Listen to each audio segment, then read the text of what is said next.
Good afternoon. Let's start with a few quick announcements. As you all know, the President will host on April 12th and 13th the Nuclear Security Summit at the Washington Convention Center here in D.C. Wanted to list for you all a couple of different things. First, the 47 countries, including the United States, that will participate in the summit. They include Algeria, Argentina, Armenia, Australia, Belgium, Brazil, Canada, Chile, China, the Czech Republic, Egypt, Finland, France, Georgia, Germany, India, Indonesia, Israel, Italy, Japan, Jordan, Kazakhstan, Malaysia, Mexico, Morocco, Netherlands, New Zealand, Nigeria, Norway, Pakistan, Philippines, Poland, the Republic of Korea, the Russian Federation, Saudi Arabia, Singapore, Switzerland, South Africa, Spain, Sweden, Thailand, Turkey, United Arab Emirates, the United Kingdom, Ukraine, and Vietnam. The United Nations, the IAEA, and the European Union will also be represented. As part of the Nuclear Security Summit, the President is currently planning to host a number of bilateral meetings. Those include President Serzin of Armenia, President Hu Jintao of China, Chancellor Merkel of Germany, Prime Minister Singh of India, King Abdullah II of Jordan, Prime Minister Najib of Malaysia, Prime Minister Gilani of Pakistan, President Zuma of South Africa, and President Nazarbayev of Kazakhstan. In addition to the President's activities this evening, at the White House, the President will host a screening of the documentary film Nuclear Tipping Point, a film which focuses on today's global nuclear dangers. The screening will be attended by 4 distinguished statesmen featured in the documentary: former Secretaries of State George Shultz and Henry Kissinger, former Secretary of Defense William Perry, and former Senator Sam Nunn, as well as film narrator Michael Douglas and General Colin Powell, who provides a prologue to the film. In the film, Shultz, Perry, Kissinger, and Nunn share the personal experiences that led them to write 3 Wall Street Journal opinion editorials describing their efforts to reduce reliance on nuclear weapons and to prevent their spread into the potentially dangerous hands and ultimately end them as a threat to the world. What time is that? That is, I want to say 6:30, but I will double check. It's Prime Minister Gilani, Robert, not President Hold of Pakistan. on, let me see if I was wrong or they had it written wrong for me. They had it as Prime Minister. I will admonish said note takers and I regret the error. With that, I think we're done with our previously scheduled announcements. Yes, ma'am. Any coverage on that event tonight? A couple questions on the mine explosion. Yes. The President said that federal resources are already going down there. Have there been any federal resources that have gone to West Virginia so far? The Department of Labor's Mine Safety Division and FEMA both have dispatch teams. They are there. The President, as you know, spoke with Governor Manchin last evening, pledged our full support and cooperation in the investigation, and that is obviously currently ongoing. And this mine seems to have a pretty significant history of safety problems. Is the President considering any review or overhaul of federal oversight over the mines? Well, look, I think first and foremost, obviously our thoughts and prayers are with the families who have lost loved ones, and for those that continue to pray for a miracle for those that are missing. So I think rescue and recovery is our first in our mind right now. Secondly, we want to see obviously a thorough investigation, as you've heard the governor and others discuss. The President, as I said, has pledged his full cooperation and resources for that investigation. And I think legislative plans about that might better be addressed at the conclusion of that investigation when we have a few more details about what might have happened. Are there any plans for the president to go to West Virginia? Not at this point, no. Yes, sir. Robert, two questions, one on the nuclear posture review and one on the weekend announcement about currency. Starting with currency, after having put off this report, what are the next steps that the administration will take at the G20 or in other fora to press China to move its currency? Well, Jeff, obviously, as we've mentioned many times, the president has spoken directly with the leaders in China about his concern and his desire to see a currency that's more market-based. There are 3 important meetings coming up: finance ministers with the G20, our yearly dialogue with the Chinese here, being 2 of those at which the administration will continue to press the Chinese to, as the president has said, value their currency in a way that's much more market-based. That's the way we think is best at this point, and I think you've seen reports over the past week or so about the Chinese beginning to take some steps and realize on their own that this is the best path forward. Will you be pressing India or Japan or any other countries in the G20 to get this particular issue on the agenda for the G20? Well, I think there's no doubt this is of great concern to a number of economies around the world. I think the best thing to do is let Secretary Geithner and others work through this process in these upcoming meetings and evaluate where we are. And then once that 3-month period is over, you come back with this report? I don't know the exact timing at the end of that, at the end of the meeting period, but you can certainly check with Treasury on that. All right, and then just quickly on the nuclear posture review, what is your response to criticism from some who are saying that this makes the United States less safe by taking a big possibility of nuclear deterrent off the table? Well, look, I think this is, first of all, I'm not entirely sure what nuclear deterrent it takes off the table. The document obviously contains no assurance for a country that currently possesses a nuclear weapon, or for a country that fails to live up to, has signed the NPT or live up to its obligations, which obviously the 2 biggest examples of that are Iran and North Korea. So I think this is and the president believes, a very logical policy intended to, in many ways, help bring security not just here but to other countries that have live up to their obligations and give up, if they have programs, nuclear weapons. If not, they're going to make themselves less secure. So I think this is an important and balanced step, and this is the beginning, as you've heard the president discuss, of now more than a week of events that start with the nuclear posture review. The president travels tomorrow evening to Prague to sign with President Medvedev the next START treaty. And then we return here to focus, as I mentioned, with 46 other countries on locking down any vulnerable nuclear material over the course of the next 4 years to ensure that we are not faced with that kind of material falling into the hands of a terrorist organization. Yes, sir. No. The Nuclear Security Summit, what were the criterion for invitations? Obviously, most of those countries are not nuclear powers. And is every country sending their head of state? Not necessarily, no. I don't have specific who's going to be here for each country. For instance, I know that Prime Minister Brown is called an election in the United Kingdom, and because of that, and I think upcoming debates is not going to be somebody who will be attending. Let me, as we get closer to, we'll do a longer briefing on this.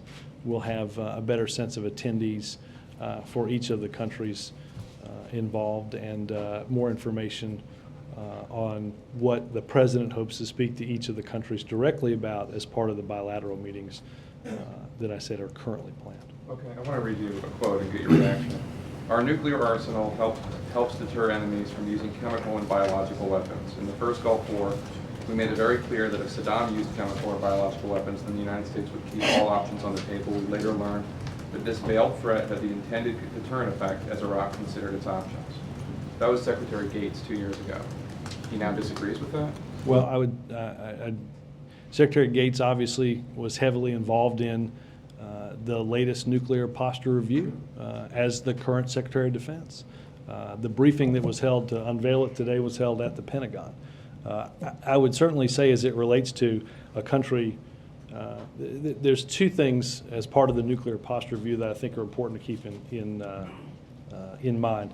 If a country, if we see that a country greatly expands its biological or chemical weapons capability, the posture review calls for the ability to reevaluate any assurances that have been given. And secondly, I think it goes without saying that our country possesses a massive conventional arsenal that we believe has an important deterrent effect on anybody that might make the poor decision to attack our country.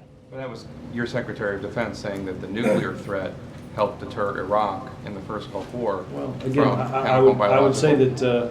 that the Secretary of Defense was obviously heavily involved in the formulation of the current posture review. Extensive meetings with the President on this subject, and something that, like I said, was rolled out in his building today. Yes, sir. Robert, at any time while this policy was being developed, did the President step in and object to something because it would make America less safe? Well, look, I'm not going to get into there were dozens and dozens of meetings, not all of which involved the President, but involved principals and deputies from any department in government that had an equity in this review. So then the President gets up each day with the safety and security of the American people foremost on his mind. So you can be assured that whether it's in a meeting about the latest nuclear posture review or the President's daily intelligence briefing, or quite frankly walking from the residence to the Oval Office, the safety and security of the American people are on his mind. Was there a push or pull at any time during that process where he was saying, you know, what you are proposing here, I don't think it would make America safe? Well, Dan, I think you can be assured that the document that we've come up with is done so in a way that the President believes can best keep this country safe. But he actually stepped in. That's what I'm trying to find out. Did he ever step in at any point in the process? This is his document. Yes, sir. I do have another question on healthcare, the selling of the healthcare law, and I'm wondering how you feel it's getting through to the American people. Do you feel it has been effective in knocking down what the President has said have been myths? This is not a 10-day program. This is healthcare's. The law will be implemented over the course of many years.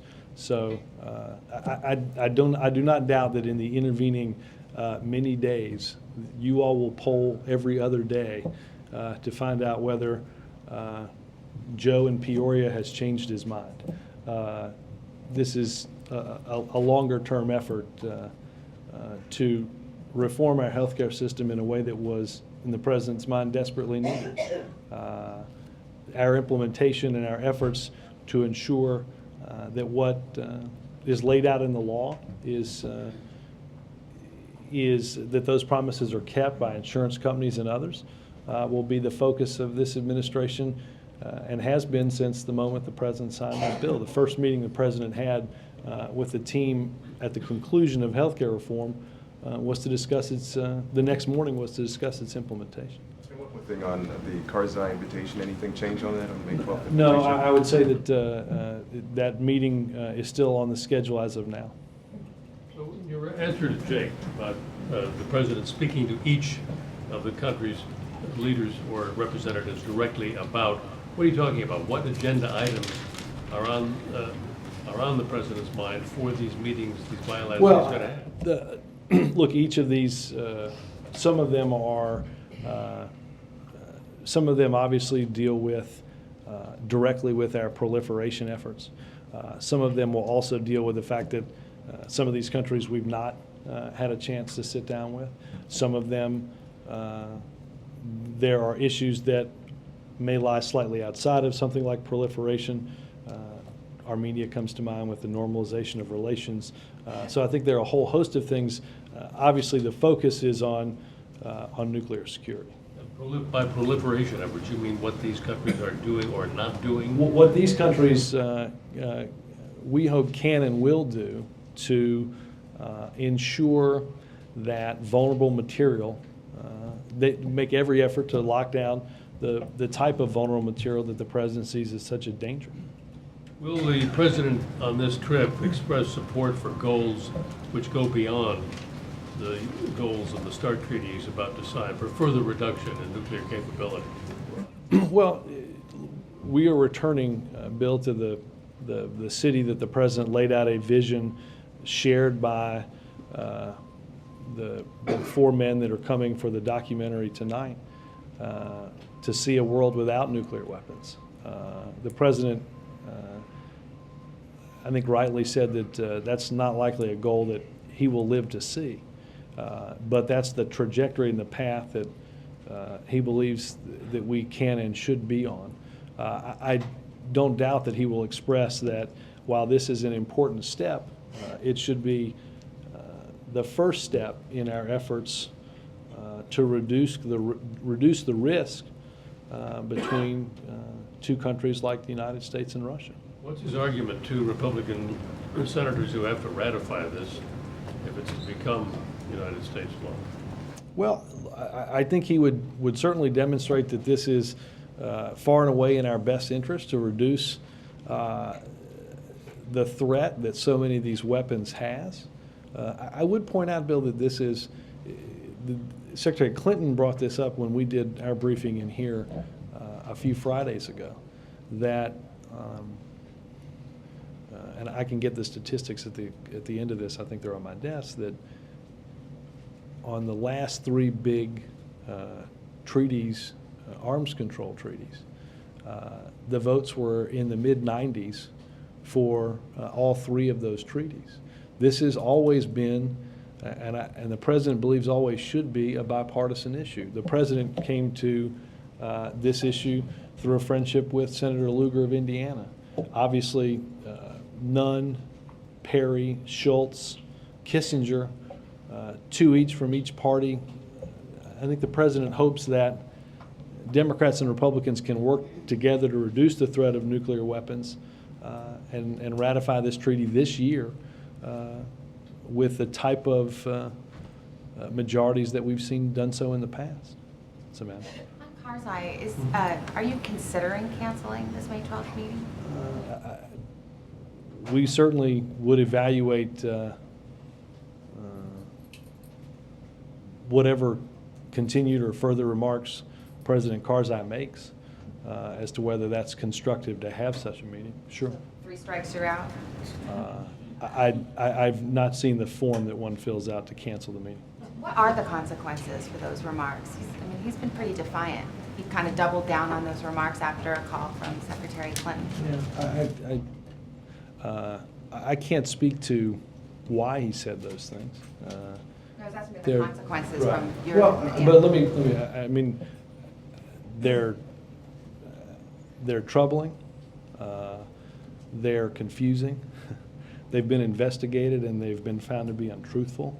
So whether there's some domestic political benefit that he's trying to gain, I can't say. We are in Afghanistan, and our young men and women are in Afghanistan because of the threat that al-Qaeda and its extremist allies pose, and posed on September 11th when attacks planned in that area came to New York and just outside of Washington, D.C. So we are there to, for the safety and security of our country, and we understand, and we think that President Karzai needs to understand that the safety and security of his country is not going to be gained simply by rooting out or moving extremist threats in certain areas that isn't ultimately then filled with good governance. The president has been clear with President Karzai going back to last fall, and in numerous meetings and video conferences since. Robert, can I do a quick follow on that? Is Karzai our ally? Karzai is the democratically elected leader of Afghanistan. But that's not what I asked. Is I he our understand. ally? Is he the ally of the United States? There are times in which the actions that he takes are constructive to governance. I would say that the remarks he's made, I can't imagine that anybody in this country found them anything other than troubling. So our position on this, Jake, is that when the Afghan leaders take steps to improve governance and root out corruption, then the president will say kind words. When leaders need to hear stern language from this administration about the consequences of not acting, we'll do that as well. Follow on Jake's follow, which is, Peter A little Galbraith. early for Wimbledon. Yeah. Peter Galbraith was on MSNBC this morning saying that Karzai was mentally unstable and suggesting that he was on drugs. Following up on Jake, is he a credible partner to the U.S.? Again, he is the democratically elected leader of Afghanistan. And as I just said to Jake, we will not hesitate to ensure that the remarkable investment that our men and women are making is met with the type of governance that has to be in place in order to secure parts of a dangerous country. We'll continue to speak out again if need be. And we want to see President Karzai fulfill the commitments that he enunciated both in his inaugural address and at a donors conference in London. Those commitments he made not just to his people, but to the international community that have invested in ensuring the security of his country. Kai? Yeah, I want to ask about coal and nuclear, by the way. Isn't this poppy season in Afghanistan, parenthetically? Anyway, on coal, does the president favor stronger penalties for coal companies that might have violated safety rules? Well, obviously, if there are safety violations, the president believes that those violations have to be met with the full force of the law. And on nuclear, I know it's nuclear weapons, but why don't you discuss nuclear power and nuclear waste? Is that likely to come up? At the Nuclear Security Summit, it's not. I don't think that's something that they'll spend a lot of time on. Mark? Robert, did the United States receive a clarification of Karzai's remarks that you asked for last week? President Karzai called Secretary Clinton, I believe, on Friday. Yes. And did that clarify anything? Well, I'd refer you to the statement that PJ and the State Department put out on that. Yes. Well, PJ made it sound as though Karzai was stunned that his remarks caused a stir. Well, I can't. Now you're asking me to think for Karzai through PJ. So I think that seems out of body. Well, do you need a further clarification? As I've said, the remarks are troubling and untruthful. I don't know why. I don't know why somebody continues to insinuate that there was some sort of foreign corruption when the very thing that he speaks of was looked into. So I can't begin to decide what reasoning he had for making those comments. Again, our focus is on ensuring that he is continuing to take the necessary steps in governance and corruption. And next week's bilaterals, are Yep. those here or at the convention center? They're at the convention center. If I'm not mistaken, there's a pretty big press build out over there. And those will all, at least the last time I checked, they were all over at the convention center. I will double check. You did mention Netanyahu. Is he coming? Will there be a bilateral there? Israel will be here. I'm not sure if he's coming. We will have at that point recently met with President Sarkozy, President Medvedev, and Prime Minister Netanyahu.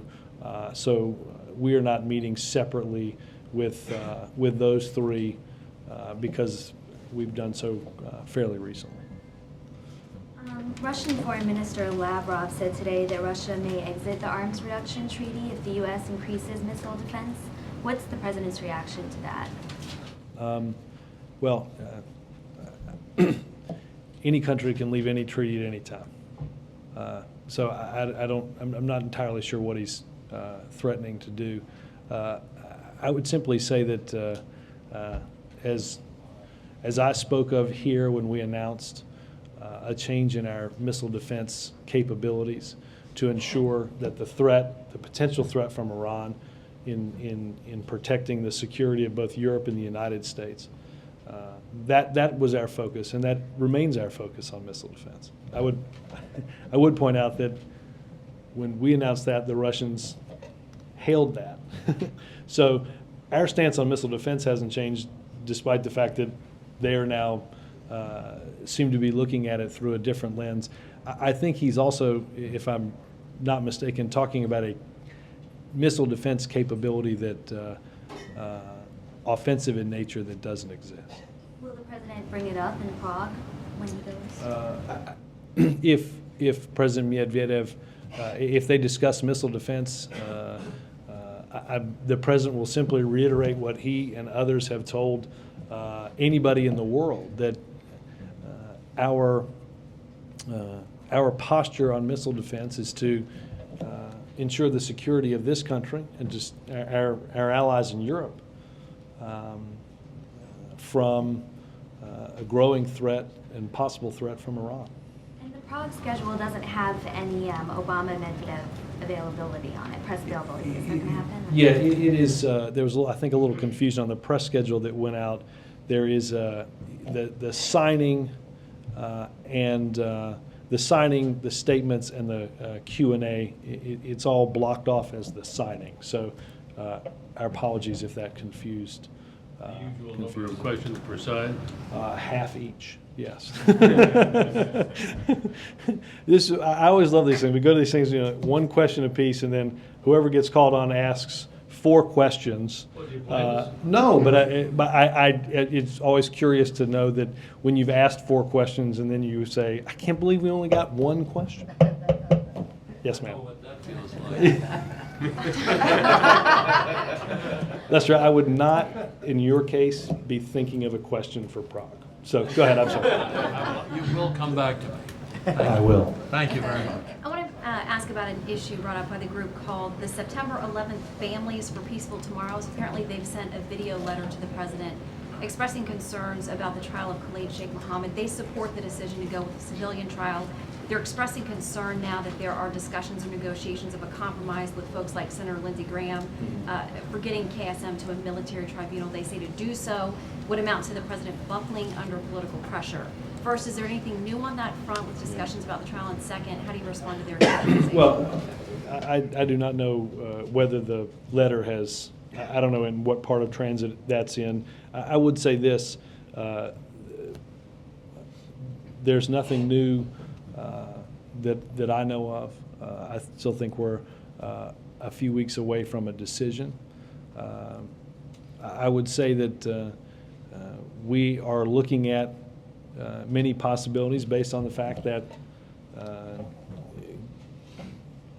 Congress became heavily involved in the potential choosing of venues for such a trial.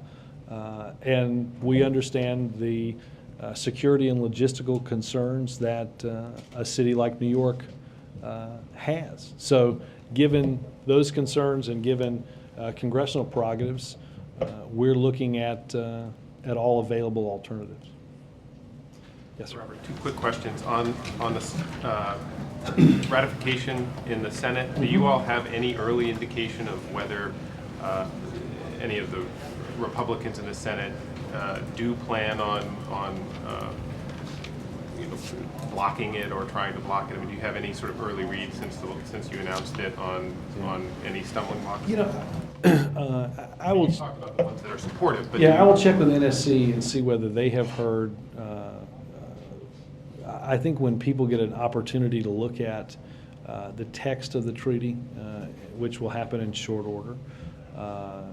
They'll see, as I said earlier, that this is strongly in our national interest. I don't think this prejudges his decision, but the statement that Senator Lugar put out around the time of our announcement, I think many believed was encouraging in his desire to see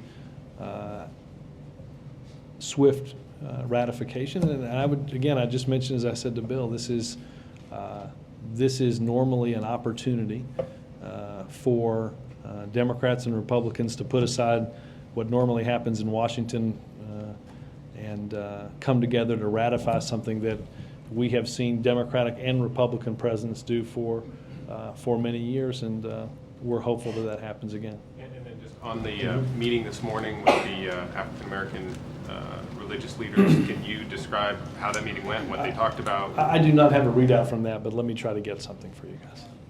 Just to, Robert, it does the See that? president... You were acting all aggrieved a minute ago, Lester, like somehow you only get... I'm delighted, I'm very grateful. Does the president's apology to Doris in North Carolina for his 17-minute answer to her one question mean that in future White House press conferences he will also be brief in response so as to allow more than 13 questioners, presuming he ever has any more press conferences? Was that one or four? You were sort of pulling the... That was just one? So there's another? There's one other. I'm looking with great anticipation to that. Lester, I think I'm largely the one who coined the phrase that it used to take the president several minutes to clear his throat giving answers. So I hope he's not watching. Look, there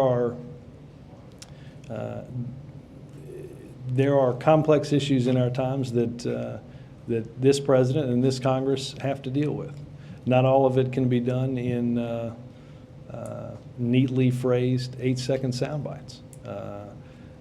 When talking about something the size and the scope of healthcare reform, it takes a while to sketch out the landscape, and that's what the president enjoys doing, either in an interview setting or in a town hall meeting where citizens get to ask those questions directly of the president. Is the president grateful? I was going to give another 16 minutes on that answer, but I decided. Sure. Is the president grateful for the statement, quote, "We consider health reform to have been an important battle and a success of Obama's government as made by Fidel Castro"? I've not seen that statement, but it's there. He probably emailed you The directly. president liked this statement. Did the Yes, president ma'am. like it or not? I am unaware that he's aware of the statement. Yes, ma'am. I'll come. You funny man. No. I got to keep myself entertained, Lester. Please tip your waitresses. I'll be here all week. Yes, ma'am. Sorry. There is a psychological statement saying we cannot change anything unless we accept it. Have you tried to change your strategy towards Iran to accept nuclear Iran? Well, And dealing with nuclear Iran. I think the president has, president interview yesterday, said he understands, and it's certainly the right of countries to peacefully pursue nuclear power. But Iran has obligations as part of the NPT that it must live up to. Over the past many years, it has taken some very provocative steps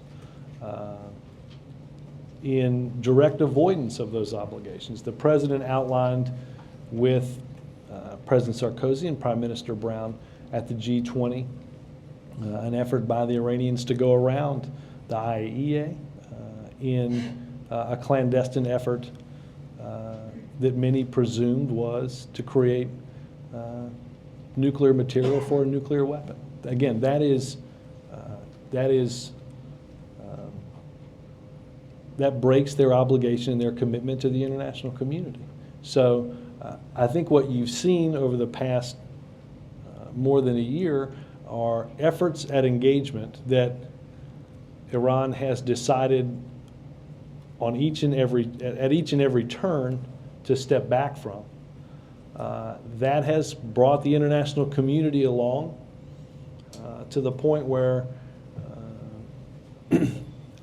our partners in the P5+1 will soon, as the President and others have acknowledged, take strong sanctions into the Security Council, and as the President hopes to see those sanctions pass the Security Council by spring. About regarding meeting President Armenia and President of the United States, any meeting with Prime Minister of Turkey, or three of them? No meeting. Obviously, on any number of occasions, offers have been given to accept the help of the international community if it lives up to its obligations. And each and every time when faced with either living up to those obligations or walking away from them, the government of Iran has every single time walked away from them. Cool. Two questions, thanks. One, as far as President's decision last week to sign 123 U.S.-India civil nuclear agreement, Indians are celebrating in India, and also across the street at U.S. Chamber of Commerce, U.S.-India Business Council, 500 Fortune companies are applauding President's decision. Are you making any kind of President having any kind of ceremony when Prime Minister of India visits next week here on this issue?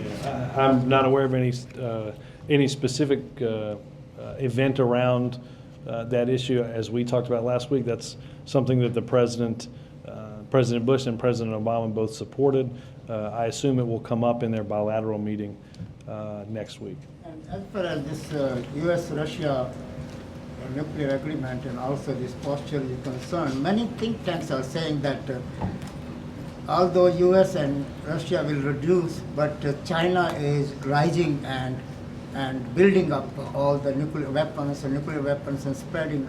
So where do we stand as far as China is concerned in the future? Well, obviously proliferation and many other topics, the President Obama and President Hu will get an opportunity to discuss next week. Obviously, we had an expired START agreement with Russia that needed to be renewed, needed to see deeper cuts in each side's nuclear capabilities. And the President believes it is an enormously important step, as I said earlier, on the road to reducing the nuclear threat in our world. Karen? Yeah. But you are, Thanks, Robert. So obviously there's a number of cases sort of wending their way through the courts right now challenging DOMA and Don't Ask, Don't Tell. Last week, Department of Justice filed another brief defending Don't Ask, Don't Tell. It angered a lot of advocates. Some legal scholars thought it was a step backwards in terms of dismantling the law. Is the President at all concerned that DOJ is a little insular or tone deaf on issues that are sort of politically sticky, especially those of interest to the LGBT community? I will say this. Obviously, the President has enunciated his support for ending Don't Ask, Don't Tell, rolling back, made a commitment to roll back DOMA in the campaign. Obviously, the Justice Department is charged with upholding the law as it exists, not as the President would like to see it. We have obviously taken steps on the front of Don't Ask, Don't Tell, and I think we've made a genuine amount of progress. I will say, was it odd that they included previous statements from General Colin Powell on a belief set that he no longer had? I don't think the President would disagree with that. Does the President think it's constitutional, Don't Ask, Don't Tell? I have not heard him talk about that. Yep. To get back to what Secretary Gates may have said a couple of years ago regarding nuclear use posturing, it's always been sort of ambiguous by design in the past. The President believed that that didn't work or really needed changing significantly? Well, I would say this. We have, as I said earlier, I think the president's new posture review is predicated on the logic of incentivizing good behavior, of ensuring the security of those that live up to their obligations, and provides no assurance to those that either have a nuclear weapon or, in the case of Iran and North Korea, aren't living up to its obligations. I think it's obviously we're entering into a different period with relative stability and peace among larger countries in the world. This is a posture review obviously designed to drill down a bit on places like North Korea and Iran, and to demonstrate to countries around the world, as I said earlier, if you live up to those obligations, you will enjoy the benefits of being an active, responsible member of the international community. Yes, sir. A couple things on the NPR. Is it true that the administration was considering a blanket no first-use policy as recently as a few weeks ago? I can check with those. I was not in the 150 or so meetings that. Also, I'm told that during the campaign, then candidate Obama talked about de-alerting the nuclear forces. Is that true? And if so, why did he? Well, I will say this: we obviously have bombers that are no longer on alert. We have ICBMs and sea-based missiles that do remain on alert status. Our forces are configured in such a way that a retaliatory strike does not need to be launched at the first detection of a foreign launch. The nuclear posture review proposes that we consider a series of options that extend presidential decision-making time by strengthening command and control apparatus around those nuclear weapons, and that we open discussions with Russia to reduce the possibility of either an accidental launch or a false detection of a launch. So you consider this a version of a de-alert policy? Well, I think that the president believes that this gives, extending that decision-making time gives a president the ability to ensure that that decision is, whatever decision he makes is one that's based on the best available information for the longest period of time. Steve? Thanks. There's been several very serious bomb attacks in Baghdad over the last couple of days. How closely is the White House following the situation? Is there any concern that the continued political vacuum following the elections could offer a window for insurgents? Well, I think many expected that insurgents would use this time to roll back the progress, both militarily and politically, that we've seen in Iraq. The leadership and team here have spoken with our ambassador and with General Odierno. He believes that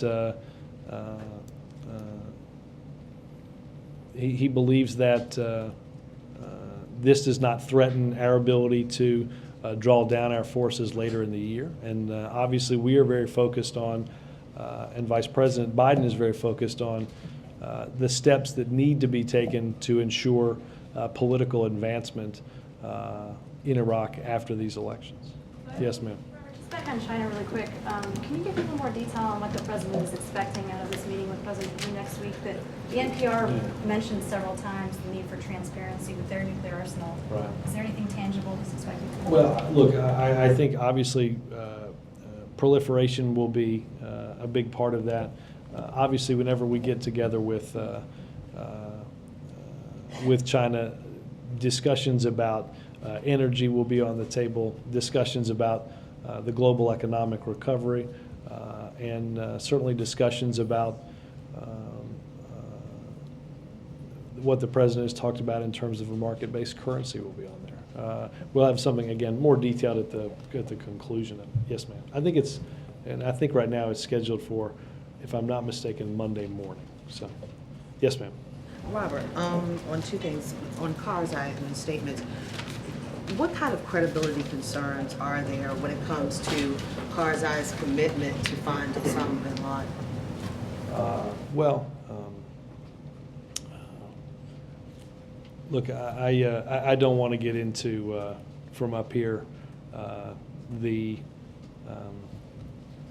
efforts that are ongoing to specifically root out and identify and capture terrorists. You've seen the president step up the pacing in this region of the world, in both Afghanistan and in the surrounding countries, to the point that has degraded the capabilities of al-Qaeda. And I would just leave it at that. Has he caused any kind of concerns in this administration about his credibility? Are you concerned that there are credibility issues with him after these statements about voting in his country? About what? The voting statements in his country. Well, again, I think that we've found the remarks to be continue to be troubling. I think people that read the remarks here don't understand, based on, as I said earlier, based on the notion that what he alleges has fully been investigated. But I understand about the remarks, but does it lend you to feel like, okay, it might permeate into other areas? It's not just about this one area. Well, are there concerns about other areas? Again, we have, and the president has been concerned about governance and corruption in Afghanistan before the election, during the time period in which the election was in flux, and on the phone call congratulating President Karzai on his re-election. So obviously the team spent an enormous amount of time discussing governance and corruption during the Afghanistan-Pakistan review that took place over the fall, over many, many hours. And also Black Ministers meeting. Why was it important to have today, and why did it even happen? I don't have a readout on the meeting. Obviously, the president wanted to, as we celebrate Easter, have folks here at the White House to share in what is a very important holiday for many, and I will try to get a readout of some more specifics. But not necessarily the readout, but they were a subset before the whole meeting. Right, that's what I'm talking about. Okay, Yeah. I just wanted to know why. Yeah, I think the president just wanted an opportunity to talk to them about the work that the administration is continuing to do. Bill? Robert, on the census, Eric Erickson's a commentator for CNN a couple of days ago. He said he was not going to fill out a census form. And if a census worker came to the door, quote, he said he would pull out my wife's shotgun and see how that little twerp likes being scared at the door. So my question is, do those remarks concern the White House? And It should concern CNN, if, probably first and foremost. But any thoughts or talk? It probably concerns his wife as well. Any thoughts about protection for census workers? Well, I think there are a lot of people that get on cable TV and say stuff so that people will quote it back to other people. Obviously, the census determines the representation you have in what we call representative democracy. I think it's why somebody like Karl Rove, who obviously I and others in this administration have disagreed with for going on many years, understands that the lunacy of ripping up your census form or not sending it in, or, God forbid, the remarkably crazy remarks of somebody that would threaten somebody simply trying to ensure that they're adequately represented in this country. These days, it never ceases to amaze you. And usually it's only trumped by what somebody will knowingly say tomorrow. about where I think Lincoln, who said, "Better to be thought a fool than to open one's mouth and remove all doubt." I think that would be my advice. Glenn? Thanks, Robert. Robert, thanks for giving me a chance to validate Lincoln's quote. It is Lincoln, right? I'm sure. There's some remarkably disturbing footage out today of a U.S. helicopter engaging with some folks in Baghdad in 2007, 12 fatalities. In this video, the pilots can be heard remarking when an individual flees holding a baby in his arms, it was the fault of those individuals for bringing the children to combat. Has the president seen that? And do you think that that sort of activity on its face appears to have been appropriate?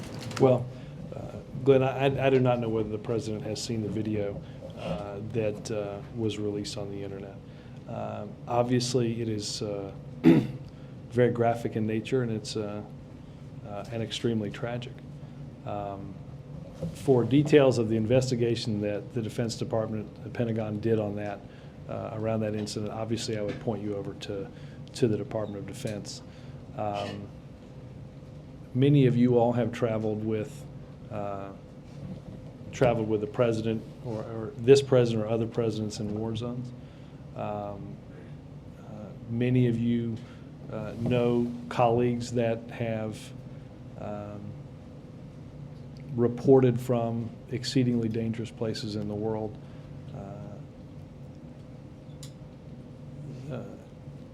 Our military will take every precaution necessary to ensure the safety and security of civilians, and particularly those that report in those dangerous places on behalf of news organizations. Do you think that this warrants some additional investigation? But I don't, in all honesty, know enough about what was done previous, which is why I would point you over to the Department of Defense. David, and then I'll. Do you have any statement on the decision that just came down this morning on net neutrality? And also, I'll give you two now. Related to that, there are two vacancies on the D.C. Circuit Court that the President has yet to put nominations for. Why the delay? I will check on the Circuit Court. I don't think the administration, I don't think the White House has had an opportunity to fully evaluate the court case representing a double pepperoni available at the gate. Yes, I will. Yes, extra cheese, onions, ready to be picked up. I'll check on the D.C. court.